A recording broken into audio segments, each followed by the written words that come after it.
Good afternoon, everybody, and thank you for joining our briefing today. As you know, Hurricane Ian has landed a devastating blow to Florida, and we'll feel the remnants of it in North Carolina tomorrow. While we get ready, our thoughts are with the people who've already faced the brunt of this storm, and we've provided some logistical help to Florida. Our state will stand ready to assist them more after the storm passes us. But today is time for all North Carolinians to ready ourselves to stay safe. In recent hours, Ian has reminded us of the dangerous unpredictability of these storms as its track continues to change. We now expect the storm to strengthen into a hurricane again this evening before making another landfall near Charleston, South Carolina. So for North Carolinians, I want to be clear.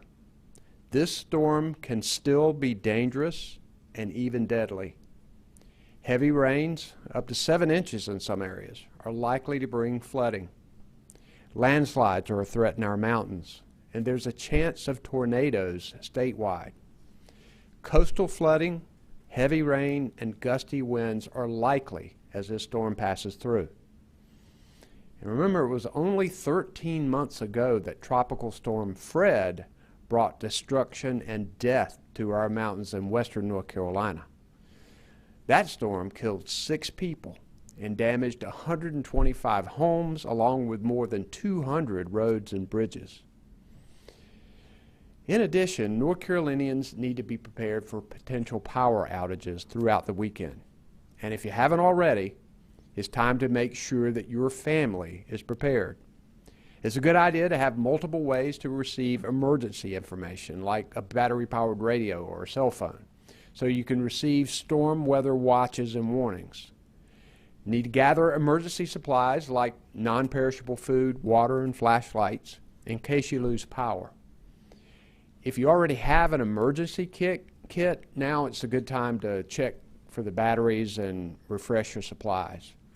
If you don't have an emergency kit, the readync.gov, that's readync.gov website, will tell you how to assemble it. Also, it's good to plan to have a place to go if you have to leave your home. Most important, don't drive through water on the roads. Many people have died in past storms when their vehicles were caught in floodwaters. We're seeing people right now being rescued from cars in Florida. Don't take the chance. If a road is flooded, turn around, find a different route. If you can't see the pavement beneath the water, then there's likely a problem. Yesterday, I declared a state of emergency to help us prepare and respond to this storm. This activates the state's emergency operation plan. It eases rules to help with the transport of fuel and critical supplies, including crops and livestock. And it protects consumers from price gouging. It also allows us to seek federal assistance and reimbursement if that becomes necessary. I've also activated 80 members of the North Carolina National Guard to help with storm response. Some of these men and women will be equipped with high-clearance vehicles to move people and resources safely in flooded areas. Our State Emergency Operations Center, where we are now, has been activated and staffed with people across state government, nonprofits, and the private sector, making sure that we have the resources to help our communities if they need it. Today we have with us Emergency Management Director Will Ray, Public Safety Secretary Eddie Buffalo, Transportation Secretary Eric Boyet, Colonel Freddie Johnson, the Commander of the North Carolina State Highway Patrol, and Major General Todd Hunt, the Adjutant General of the North Carolina National Guard. Our sign language interpreters are Nicole Fox and Monica McKee, and behind the scenes, Jackie Mativier and Erica Kugler are our Spanish language interpreters. I'll now turn it over to Director Ray.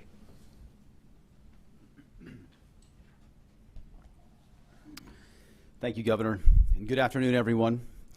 As the Governor said, the State Emergency Response Team activated here at the State Emergency Operations Center this morning along with our 3 regional coordination centers across the state, and we'll maintain that posture through the duration of this event.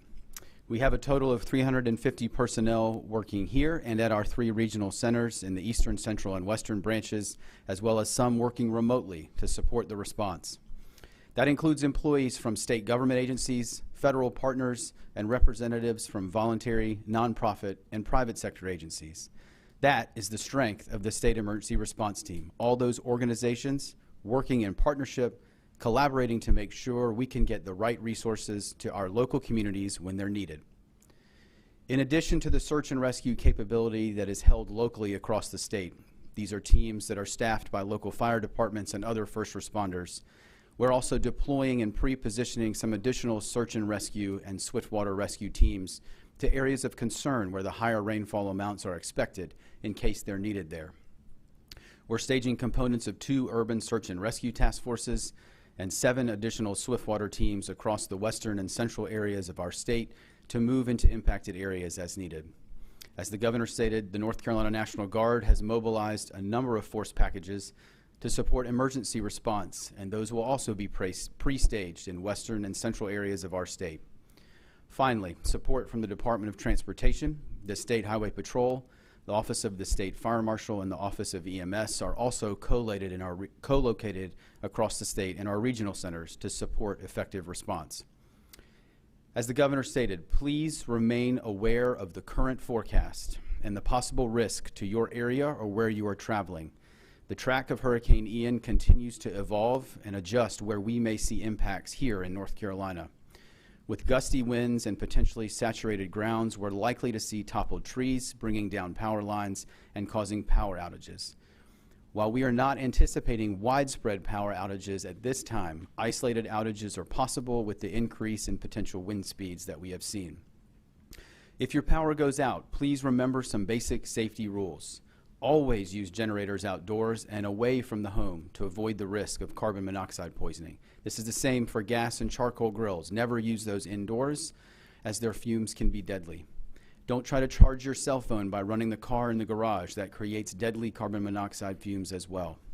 Again, while we don't expect widespread evacuations will be needed during this storm, for those that live in our coastal counties where coastal flooding will be a threat, make sure you know your zone. That is, know if you live in a predetermined evacuation zone. About 20 counties on the coast have established these zones that local officials will use if they need to order evacuations. Visit knowyourzone.nc.gov to find out if you live in one of these evacuation zones and listen for your zone if evacuations are ordered. Again, it's good to be prepared, but we don't expect widespread evacuations with this storm. We've received some questions about providing North Carolina resources to Florida as well as other impacted states. We currently have resources providing tactical communications support at the Florida State EOC, and as soon as we know that other resources will not be needed here at home, we will quickly pivot to look at opportunities to support our partners in those impacted states. I want to say I'm incredibly proud of the men and women of the State Emergency Response Team, local, state, federal, tribal, nonprofit and volunteer agencies, and the private sector that all work together to prepare and respond to ultimately protect 10.5 million North Carolinians. We also need each of you as a part of that whole of community approach to check on your neighbors, friends, and family as we move through this event to make sure everyone is safe and secure. Thank you, Governor. Thank you, Director Ray. And now we will hear from North Carolina Department of Transportation Secretary Eric Boyet. Thank you, Governor. Good afternoon. From the Department of Transportation, I'd like to start by saying our thoughts and prayers are with our neighbors to the south as they recover from the devastation brought on by this storm. NCDOT is actively monitoring this storm closely and other weather conditions that are impacting our state. This will help us respond to the transportation infrastructure needs across North Carolina. Our crews have checked necessary equipment to ensure that we are ready. We have had more than 2,200 employees statewide help us prepare this week for this event. We have about 1,500 chainsaws, 11,000 barricades, emergency signs, and ample fuel supply to respond. We have also specialized equipment ready to clear debris and about 1,400 trucks, 400 backhoes and loaders, and more than 200 motor graders ready to respond. The divisions have also taken inventory of items that they need to use for repair of pipes and bridges as needed. Our traffic safety units have been proactively monitoring speeds on our north-south interstate routes since early this week, and at this point, they have not observed any issues with any additional traffic coming from evacuations. Our road construction across all of our state could pause due to severe weather impacts. In the east, the Ocracoke Express, our passenger ferry for the 2022 season, ended early yesterday due to potential impacts to the Outer Banks. We've also suspended the ferry routes from Cedar Island and Swan Quarter to Ocracoke Island this morning due to weather conditions. Due to the anticipated use of high winds, our Ports Authority will pause vessel operations Friday in Wilmington and Morehead City. At this time, all state-run passenger trains are continuing to operate, but for the latest schedules, please visit ncbytrain.org. Looking ahead, once the damage is assessed, we will work to get our roads open swiftly as possible using our contract partners as needed. Safety is always our #1 priority, and we want to make sure everyone stays off the roads in the storm-affected areas. Please don't drive through roads with standing water. Turn around, don't drown. Never drive around barricades. The barricades are there to protect you. Please be patient, and we always encourage you to look at and visit NC or drivenc.gov for the most up-to-date information on travel conditions. Again, thank you, and please be safe. Governor. Thank you, Secretary Boyet. If you guys have questions, we have microphones on both sides of the room, and there will also be, we'll take questions from people who may have called in. In addition to Director Ray and Secretary Boyet, we have Secretary Buffalo, Commander Johnson, and General Hunt here to take questions as well. Any questions, guys? My name is Evan Siri with Spectrum News 1. Thanks for taking my question. How has what has transpired in Florida affected strategies here for preparation for this storm? We know that these storms can be unpredictable and their strength can be so impactful. We know the plan, unfortunately, here in North Carolina. We have a lot of experience having gone through these storms. And so I think we are ready across the board. We know, too, that even though this storm will lose strength by the time it reaches North Carolina, that even tropical or subtropical storms with heavy rains and wind can cause severe damage and death in North Carolina.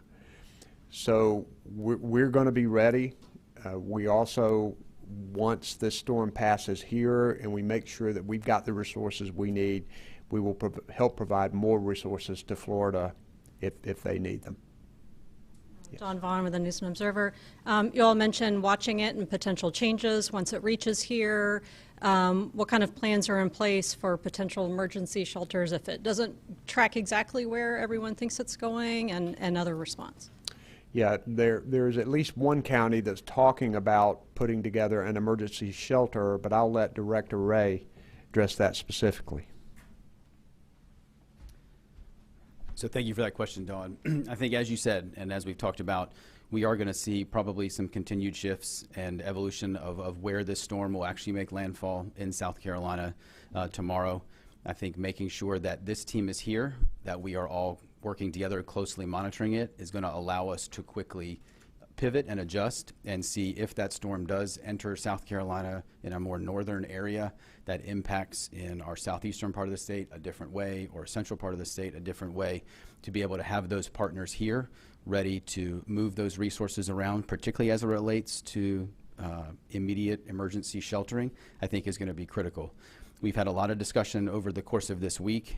It has ramped up today with our local partners, with our local emergency management officials, on what they're looking at from both a need and staffing standpoint to be able to support emergency sheltering.